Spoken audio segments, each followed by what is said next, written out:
ওরে বাবা গো, আমরা কি করব গো এখন? এত জল হয়ে গেছে আমাদের গ্রামে, আমরা এখন কিভাবে থাকবো? বাচ্চাগুলোকে নিয়ে কোথায় বা যাব? হে ভগবান, কেন এত বন্যা হলো? এ বাবা, আমাদের তো ঘর পুরো ভেসে যাচ্ছে, সব জায়গা বন্যার জলে জল। আমি এখন কি করব? বাচ্চাদেরকে কিভাবে সাবধানে রাখবো? খেতে কি দেব? আমি তো বাসনগুলো কোনো মতে উঠিয়ে এলাম। শুনছো?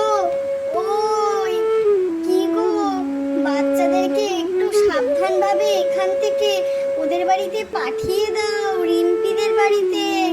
তুমি চিন্তা করো না মনার মা, আমি বাচ্চাদের জন্য একটা ভাবনা ভেবে রেখেছি।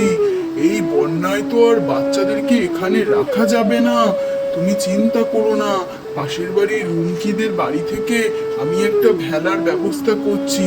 সেইটা করে আমি বাচ্চাদেরকে পার করে দেব। তুমি সুন্দর করে ওদের জন্য কিছু খাবার রেডি করে রাখো, আমি ওদেরকে নিয়ে এক্ষুনি বেরোবো।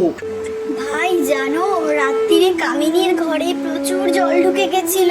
আমি ওকে কোনো মতে একটা শেটের তলায় রেখেছিলাম। ভালোই হয়েছে ভাই, তুমি তাড়াতাড়ি ওকে এখান থেকে সরিয়ে ফেলো। এই বন্যায় আমাদের কি দুরবস্থা, কতদিন জানি না রিম্পিদের বাড়িতে আমাদেরকে কাটাতে হবে। এই যে মনার মা, দেখো আমি ভেলা নিয়ে চলে এসেছি, তুমি চিন্তা করো না।